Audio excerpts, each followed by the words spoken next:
ನಮಸ್ಕಾರ ಮಕ್ಕಳೇ, ಇವತ್ತು ಅಕ್ರ ಅಕ್ಬರ್ ಮತ್ತು ಬೀರಬಲ್ಲನ ಕಥೆಗಳಲ್ಲಿ ಮತ್ತೊಂದು ಕಥೆಯೊಂದಿಗೆ ಬಂದಿದ್ದೇನೆ.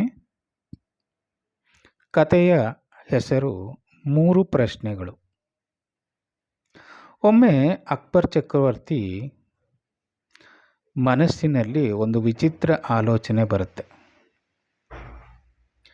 ತನ್ನ ಅರಮನೆಯಲ್ಲಿ ಇರುವ ಪಂಡಿತರಲ್ಲಿ ಯಾರು ನಿಜವಾದ ಬುದ್ಧಿವಂತರು ಎಂದು ಪರೀಕ್ಷಿಸಬೇಕು ಅಂತ ತೀರ್ಮಾನ ಮಾಡ್ತಾರೆ.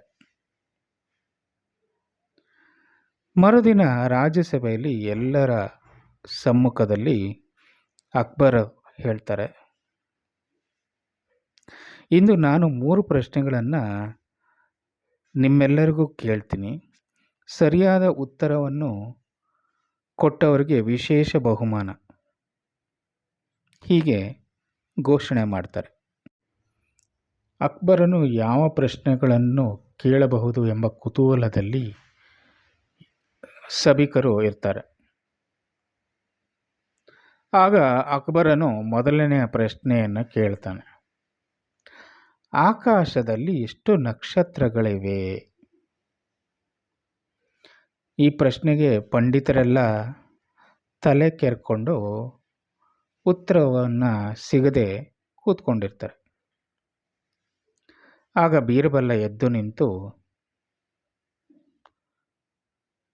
ರಾಜನಿಗೆ ಉತ್ತರವನ್ನು ಕೊಡೋಕ್ಕಿಂತ ಮುಂಚೆ ಸೈನಿಕರನ್ನು ಕರೆಯಿಸಿ ಒಂದು ಕುರಿಯನ್ನು ಸಭೆಗೆ ತಂದು ನಿಲ್ಲಿಸ್ತಾನೆ. ನಿಲ್ಲಿಸಿ ಮಹಾರಾಜರಿಗೆ ಹೇಳ್ತಾನೆ, ಮಹಾರಾಜರೇ, ಈ ಕುರಿಯ ದೇಹದಲ್ಲಿ ಎಷ್ಟು ಕೂದಲುಗಳಿವೆಯೋ ಆಕಾಶದಲ್ಲಿ ಅಷ್ಟೇ ನಕ್ಷತ್ರಗಳಿವೆ. ನಿಮಗೆ ನಂಬಿಕೆ ಬರಲಿಲ್ಲ ಅಂದರೆ ಈ ಕೂದಲನ್ನು ಎಣಿಸಿ ನೋಡಿ, ಆವಾಗ ನಿಮಗೆ ಅದರ ನಕ್ಷತ್ರಗಳ ಸಂಖ್ಯೆ ತಿಳಿಯುತ್ತೆ ಅಂತ ಹೇಳ್ತಾನೆ. ಆಗ ರಾಜ್ಯಸಭೆಯಲ್ಲಿದ್ದವರೆಲ್ಲ ಜೋರಾಗಿ ನಗಕ್ಕೆ ಶುರು ಮಾಡ್ತಾರೆ. ನಂತರ ಅಕ್ಬರನು 2ನೇ ಪ್ರಶ್ನೆಯನ್ನು ಕೇಳ್ತಾನೆ, ಭೂಮಿಯ ಮಧ್ಯಭಾಗ ಎಲ್ಲಿದೆ ಅಂತ. ಮತ್ತೆ ಎಲ್ಲರೂ ಪ್ರಶ್ನೆಗೆ ಉತ್ತರವನ್ನು ಕೊಡದೆ ಕುಳಿತಿರ್ತಾರೆ. ಆದರೆ ಬೀರಬಲ್ಲ ತನ್ನ ಕೋಲನ್ನು ನೆಲಕ್ಕೆ ಗುದ್ದಿ ಹೇಳ್ತಾನೆ, ಮಹಾರಾಜರೇ, ಇದು ಭೂಮಿಯ ಮಧ್ಯಭಾಗ. ಯಾರಿಗಾದರೂ ಅನುಮಾನ ಇದ್ದರೆ ಅಳೆದು ನೋಡಿ ಅಂತ ಹೇಳ್ತಾನೆ. ಈ ಉತ್ತರವು ಎಲ್ಲರಿಗೆ ಮೌನವನ್ನು ತಂದುಕೊಡುತ್ತೆ.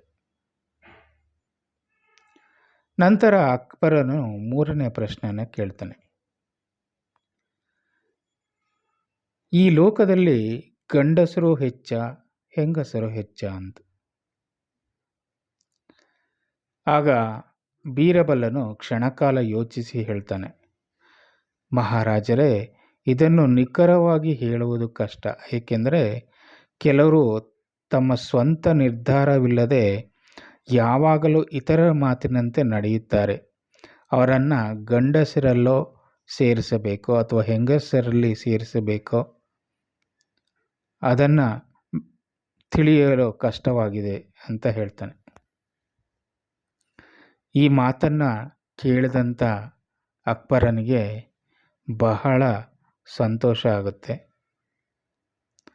ಬೀರಬಲನ 3 ಪ್ರಶ್ನೆಗೆ 3 ಸಮಂಜಸವಾದ ಉತ್ತರವನ್ನು ನೀಡಿದ್ದಕ್ಕೆ ಅವನಿಗೆ ಅಮೂಲ್ಯವಾದ ಉಡುಗೊರೆಯನ್ನು ಕೊಟ್ಟು ಗೌರವಿಸ್ತಾನೆ. ಹಾಗೂ ಬೀರಬಲ್ಲ, ನಿನ್ನ ಬುದ್ಧಿವಂತಿಕೆಗೆ ಸಾಟಿಯೇ ಇಲ್ಲ ಅಂತ ಪ್ರಶಂಸೆ ಮಾಡ್ತಾನೆ. ಮಕ್ಕಳೇ, ಈ ಕಥೆಯ ನೀತಿ ಇಷ್ಟೆ. ಬರೀ ಬುದ್ಧಿವಂತಿಕೆ ಒಂದೇ ಕೇವಲ ಜ್ಞಾನವಲ್ಲ.